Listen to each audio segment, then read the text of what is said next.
Oui, parce qu'en terre de Palestine est institué un terrorisme d'État, un terroriste qui peut tuer à n'importe quel moment les Palestiniens en toute impunité, sans que la justice n'ait jamais à parler.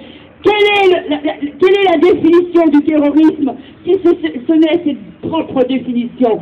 Il est inconcevable que là où il se trouve, eh bien, les êtres de qualité, les êtres qui ont une conscience, ne dénoncent pas ces faits pour ce qu'ils sont. C'est de la barbarie que de tuer impunément un peuple, de l'exterminer, décennie après décennie. Nous ne sommes pas là pour condamner la religion juive. Nous sommes là pour condamner une politique qui est réglée sur la base d'une idéologie sioniste, colonialiste, criminelle.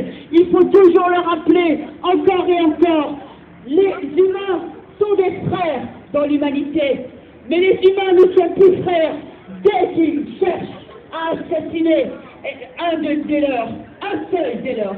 Et c'est exactement ce qui est en train de se passer en terre de Palestine. Les uns après les autres, les Palestiniens tombent, eh bien parce que les sionistes en ont décidé ainsi en terre de Palestine. Ils tombent parce qu'ils résistent, ils tombent parce qu'on leur dit qu'ils n'ont tout simplement pas le droit à l'existence sur leur terre. Nous disons que la terre de Palestine est la terre ancestrale des Palestiniens et que personne n'a à dire que parce que dans la Bible, Israël est supposé être le foyer des Juifs, eh bien qu'on pouvait laisser faire un vol de cette envergure. Les Palestiniens ont une patrie qui s'appelle la terre de Palestine. Cette patrie leur a été volée injustement. Elle leur a été volée, eh bien, elle leur a été plutôt donnée par des nations occidentales qui voulaient se racheter une conscience. Est-ce qu'on se rachète une conscience en donnant à quelqu'un un cadeau, en faisant cadeau à quelqu'un de ce qui ne nous appartient pas? C'est déjà une injustice sans nom que des peuples se soient crus, autorisés à faire ça. Et le deuxième mensonge, le plus énorme, eh bien, c'est de dire que la Palestine n'appartient pas aux Palestiniens, parce que c'est exactement ce qui est en train de se passer aujourd'hui. On est en train de dire, comme l'a dit si justement Dr Dweck, on est en train de dire que cette Palestine, eh bien, elle appartient aujourd'hui aux Juifs. Tout colon, vous imaginez, toute personne qui arrive de l'étranger aujourd'hui, par le biais de la colonisation, par le biais, eh bien, de l'agence juive mondiale. Vous avez vu cette semaine, plus de 300 Éthiopiens juifs sont arrivés coloniser la terre de Palestine. Parce que c'est comme ça que ça se passe chez ces gens-là.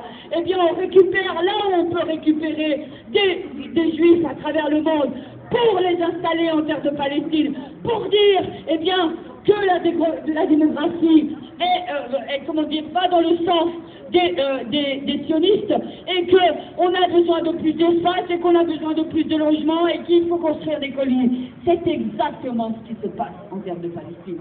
Alors nous disons, eh bien, que ces injustices permanentes, ces odieuses injustices doivent être réparées à un moment ou à un autre et que la justice va devoir parler. Et chacun a une responsabilité dans les prochaines semaines. Je le dis et je le répète, notre responsabilité est immense. Nous allons assister ces prochaines semaines, eh bien, à un niveau élevé de propagande sioniste vis-à-vis du rapport Goldstone. Et je peux vous dire qu'il va falloir se bouger un peu pour... Alors se bouger, ça veut dire quoi à partir de Paris? Ça veut dire que chaque poste que vous voyez sur Internet, eh bien, qui prend la défense du sionisme et qui dit que les sionistes n'ont rien à voir dans le massacre de Gaza et n'ont pas à être jugés, que les sionistes ne faisaient que se défendre, eh bien, c'est à chacun de prendre un peu de son temps et d'écrire lui-même un poste pour rappeler les faits tels qu'ils se sont passés. À chaque fois que quelqu'un vous dit que non, les sionistes avaient le droit de se défendre, que les sionistes avaient le droit de mener plan durci, eh bien c'est à vous de faire en sorte de contrecarrer ce genre de propos. Nous avons une responsabilité, je l'ai dit tout à l'heure. Il ne faut pas compter sur les révolutions pour changer ce genre de choses qui durent depuis 62 ans. Il faut compter sur soi-même, sur un travail de terrain, sur un travail de fond, parfois qui ne vous semble pas grand-chose, mais qui est tellement important, parce que cela, plus cela, plus cela, eh bien cela donne une voix à la terre de Palestine et aux Palestiniens. Et c'est ça dont il faut être parfaitement conscient. Donner une voix aux Palestiniens, les mettre en lumière, faire résonner leur lutte partout à travers le monde. Eh bien, je le dis encore et encore, c'est un travail de longue haleine, c'est un travail où il faut renoncer beaucoup, où il faut attendre peu.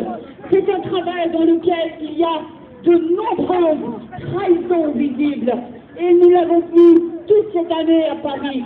Tous ceux qui sont en train de rejeter notre action parce que nous soutenons la résistance, parce que nous disons les choses telles qu'elles sont, parce que nous ne cherchons pas à récupérer de l'argent à droite et à gauche au nom des Palestiniens, et cet argent qui ne va jamais aux Palestiniens. Notre travail à nous est un travail de dénonciation, est un travail pour informer la population française et leur dire encore et encore que le fait d'être silencieux devant un génocide aussi visible, un génocide que personne n'ignore,